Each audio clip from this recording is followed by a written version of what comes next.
Okay, so where are the others?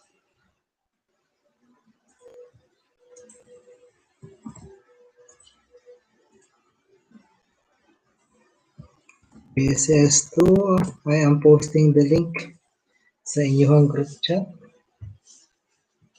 para sa atong YouTube live stream. Online class, week number 5, November 6, 2020.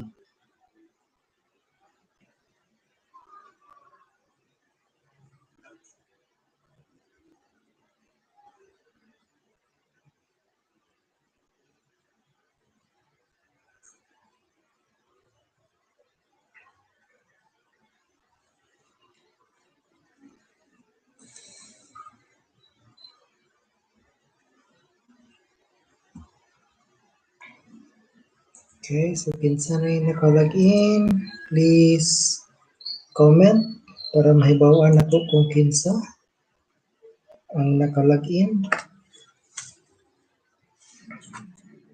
Kung dili mo maka-comment, pwede ra dito sa atong group chat, i-comment kung kinsa ning mga naka-online. As of the present, there are only 3 who have logged in. So, good afternoon, Miss Angeli Bacor. Thank you for logging in sa atong week number 5 na online class. So, we are still waiting for your classmates.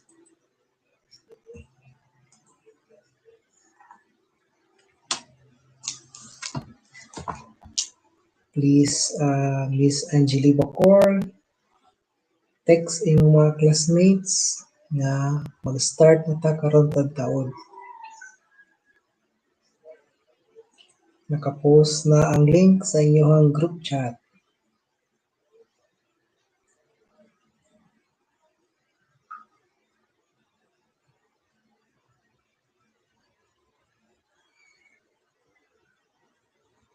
Okay, so far, ang nakakita sa group chat is si Miss Abaw,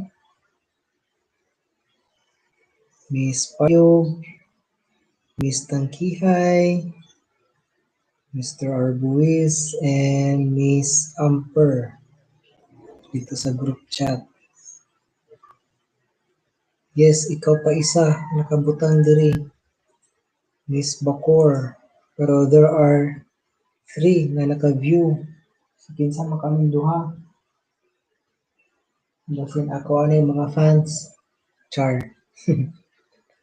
Duha na lang kabuok.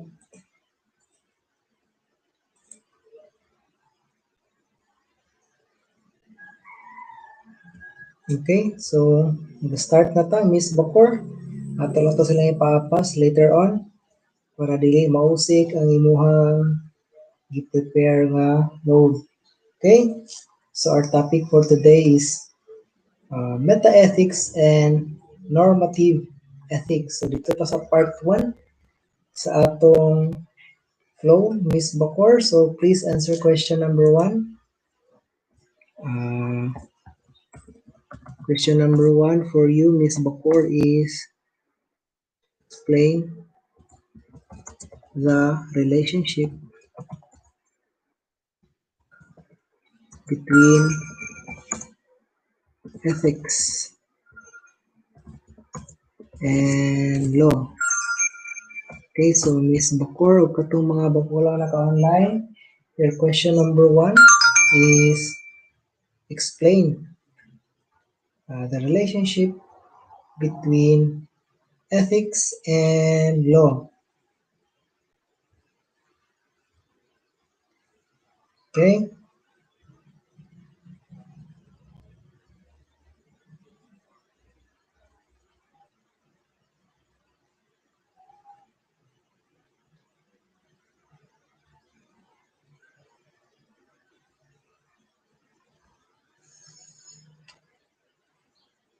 So good afternoon to Miss Payog. Thank you for logging in and joining our class. So we have here part 1 sa atong flow, sa atong online class. So question number 1 explain the relationship between ethics and law. Okay, so while you are searching for your answer, let us proceed to part 2, which is your learning outcome. So your learning outcome is to compare normative ethics and meta-ethics. So that will be your learning outcome. Kung na siyang question later on, after na ko mag-discuss sa meta-ethics and normative ethics. So let us proceed sa part 3, which is ang lecture. So meta-ethics and normative ethics. So hopefully naka-view na mo sa katong sa YouTube nga akong gisend sa inyong group chat kay naa dito ang mga information nga ako ang isulti karon dinhi. Okay, so meta-ethics and normative ethics. Despite its inherent worth, there are those who remain skeptical whether or not ethics can be taught as an academic discipline. In his book Ethics, A Very Short Introduction, Simon Blackburn explored some of the reasons why certain people are not convinced of conceiving and imparting ethics as a coherent system of theories or values. Among the reasons he cited are first, the death of God, relativism, egoism, evolutionary theory, determinism and futility, unreasonable demands, and lastly, false consciousness. Okay, so Blackburn also elaborated on what he considered or considers as the 7 threats to ethics. So, mo to siya atong gimension ganina. Mo to siya ang 7 threats to ethics. Arguments that dispute or affirm these so-called threats to ethics are the main concern of metaethics.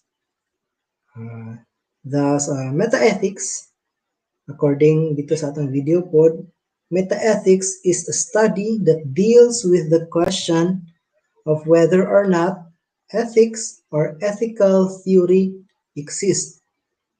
Metaethics does not concern itself with the determination of the ethical quality of specific cases like child labor, human trafficking, or gender equality. Rather than taking the issue of rightness or wrongness, metaethics examines instead the validity of the standards that make such judgment of right or wrong possible. The task of determining the ethical quality of particular cases belongs to normative ethics, which is the central focus sa kining book nga akong gigamit. Okay, so despite their differences, metaethics and normative ethics are not necessarily opposed to each other. They may be viewed as areas of study that are complementary to each other. So normative ethics supplies the questions that fuel the critical examination of metaethics, just as metaethics provides the clarification necessary for a more enriched treatment of normative ethics. Either of them is useful for a well-grounded ethical education of students today. So, yan lang ka-short ang ato ang topic karon. Kaya dito ta mag-concentrate sa question and answer portion. Okay? So, kinsa may nag-answer sa atong question number 1 sa atong previous topic?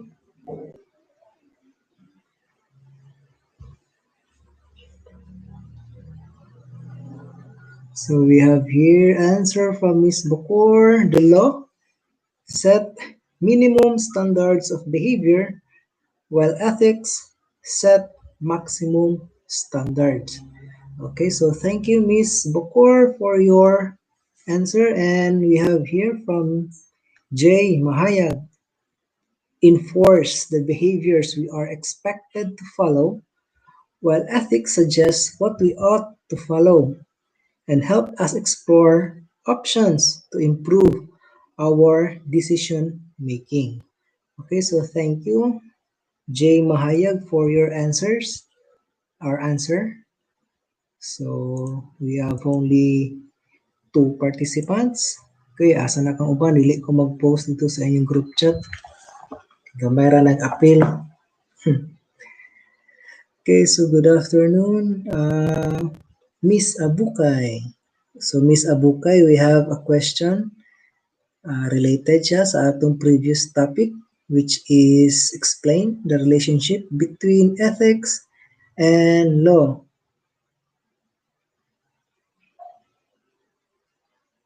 Okay, so retract ni Mr. Mahayag kay gidugangan niya sa word nga law. Okay. Sabotable na to, Mr. Mahayag. Law enforce the behaviors. Okay? Because there are only four participants, so let us proceed to question number 2.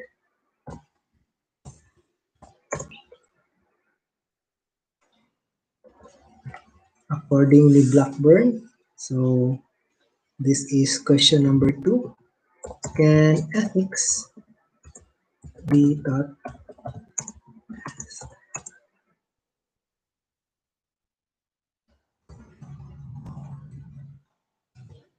Okay, so please answer question number 2 in relation to meta-ethics and normative ethics. So question number 2, can ethics be taught as an academic discipline?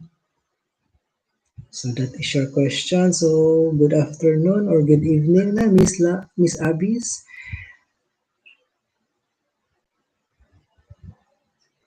Okay, so Miss Abis, we have question number 1 and question number 2 for you to answer.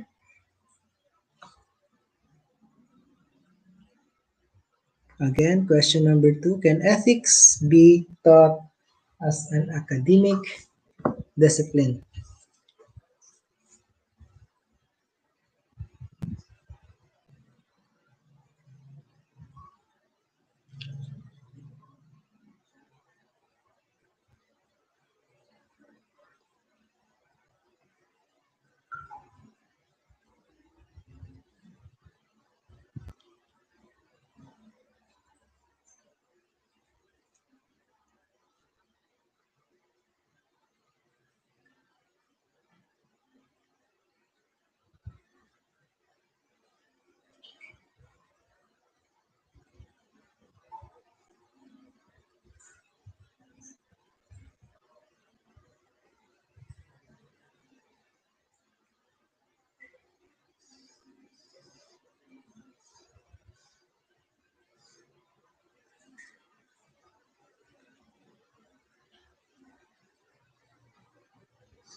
Okay, so now we only have one participant.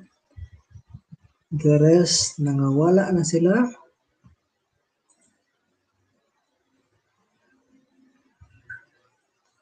So, kinsaning present. Kaya nibalik nag-3. Asa na kaning uban. So, take note. Kinsa ni sila. We have Mahayag, Abukay, and Payog, and Bakor. Thank you for logging in, guys, and joining our class.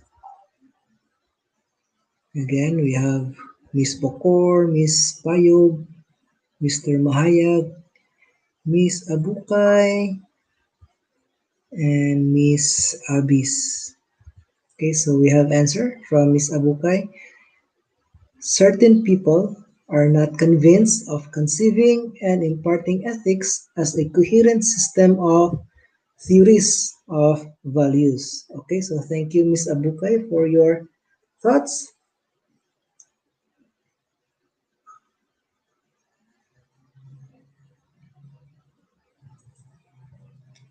So your answer for question number 2 is either yes or no, and then explain nganong yes imong answer or explain nganong no ang imong answer. So again, let me repeat question number 2. Can ethics be taught as an academic discipline? So your answer is either yes or no, and then your explanation. Okay, explain nganong yes imong answer, explain nganong no pud ang imong answer.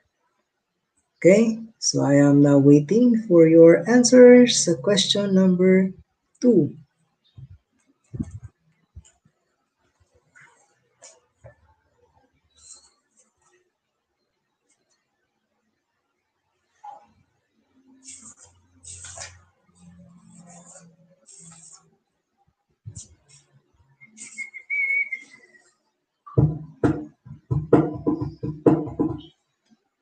So while waiting for your answer, okay, first we have here from Miss Bokor. Yes, ethics need to be taught to provide a general and acceptable code of behavior of living in a society. Okay, so thank you, Miss Bokor, sa imuhang answer. So while nag-wait ko sa inyong answer, I'm gonna be posting katong the 7 threats sa ethics.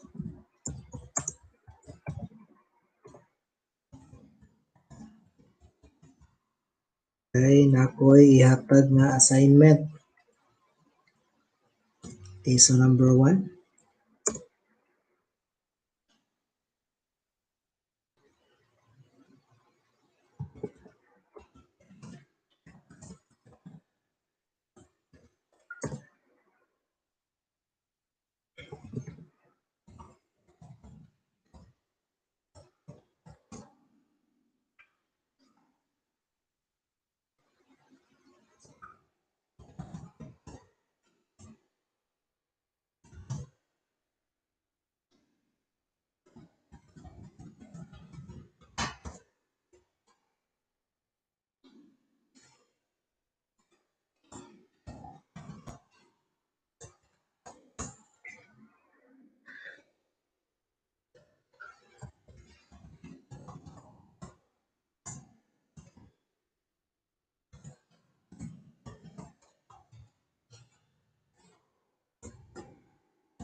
Okay, so I'll repeat the 7 threats to ethics according to Simon Blackburn. We have here number 1, death of God. Number 2, relativism. Number 3, egoism. Number 4, evolutionary theory. Number 5, determinism and futility. Number 6, unreasonable demands. And lastly, number 7, false consciousness. Okay, so please screenshot na siya kay maghatag kog assignment later on regarding sa anang 7 threats to ethics. Okay, so we have here, good afternoon, Miss Chan, and so hinay kay ako net sir, putol-putol imo tingog. Okay, so pwede ra nimo ma-watch later, Miss Payug, if kusog-kusog na ang signal. Pero take note sa alang aning 7 threats to ethics kay this will be your assignment for week number 5. Okay? So wala na yung mag-answer sa question number 2. Bisan sa atong group chat, wala yung mag-answer. Okay, so let us proceed. I hope next week maka-appeal na tanan sa ato ang klase. Okay? So let us proceed sa atong assignment. So assignment with regards to the 7 threats to ethics.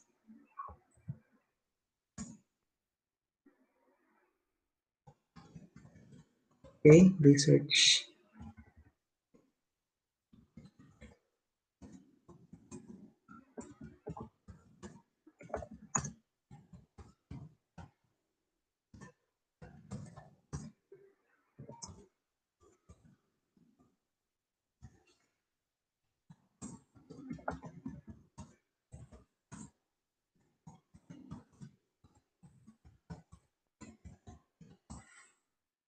Okay, research and expand the concept of the Seven Threats to Ethics by Simon Blackburn.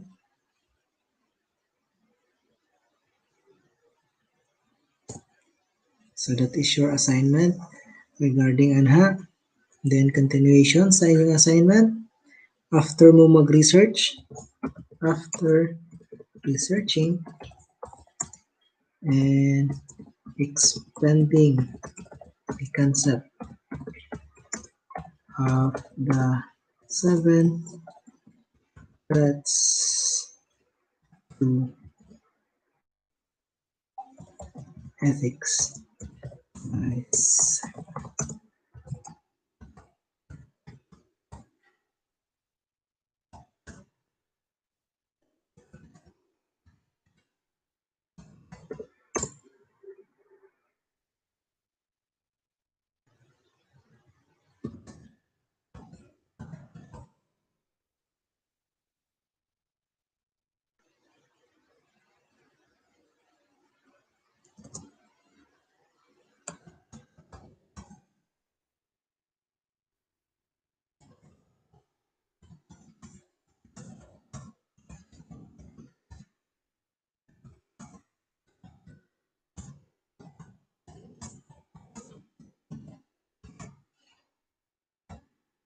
Okay, so in continuation sa inyong assignment, after researching and expanding the concept of the seven threats to ethics by Simon Blackburn, make a report to one of the threats that you like to report. So, pili lang mo from number 1 to number 7 na topic para sa inyong report.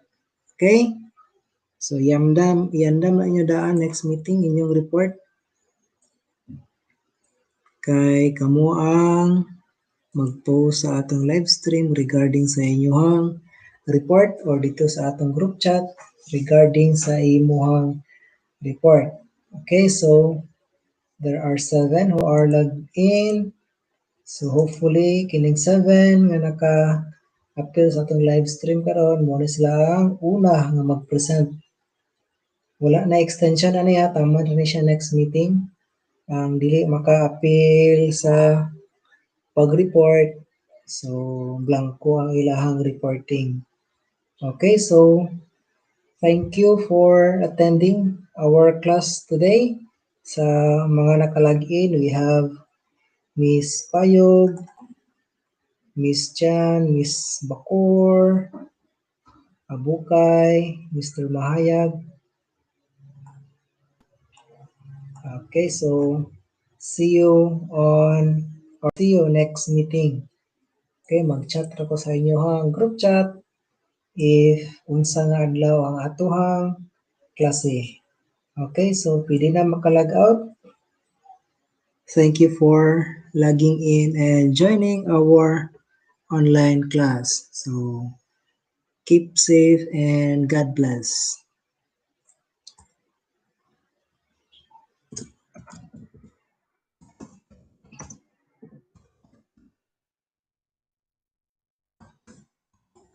Do not forget your assignment, ha?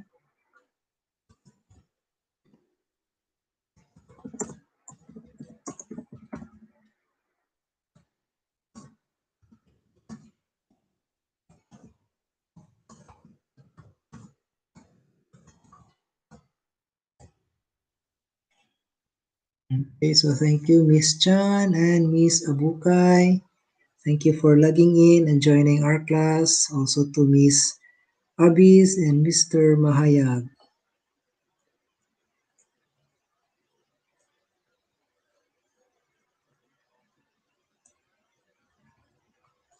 Jay Mahayag, sir, awaton ra sa imo video nga gihimo nga pag-report. Yes, ngadto pero concentrate lang mo sa 7 threats to ethics. Okay? Ngadto pagkahimo. Concentrate on the 7 threats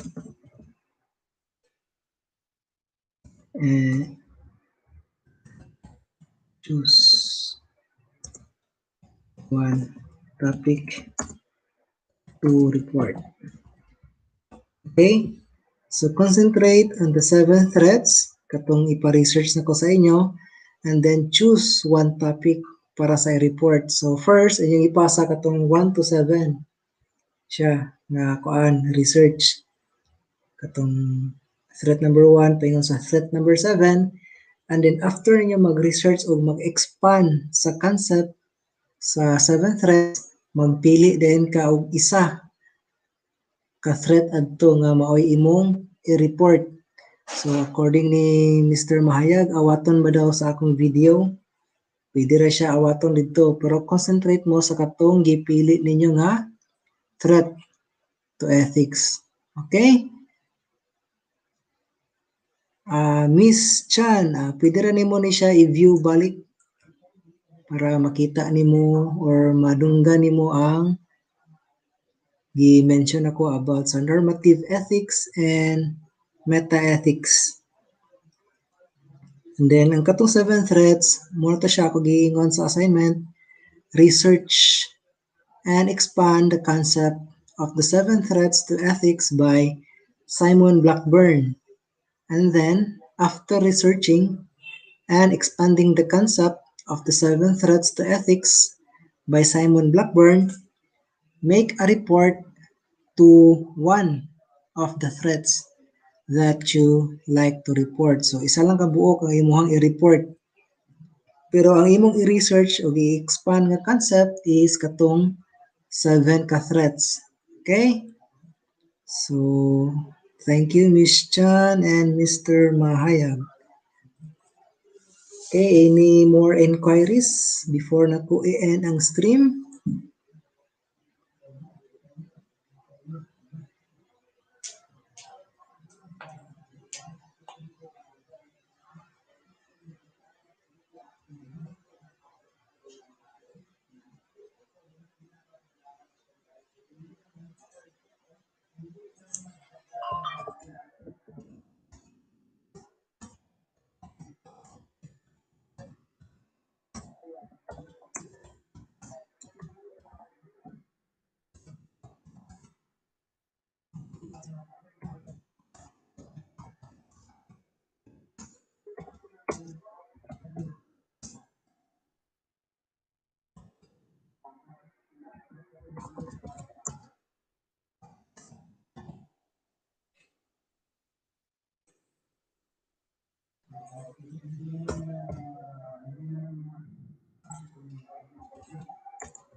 Yes, pwede. Ang power director, Miss Chan.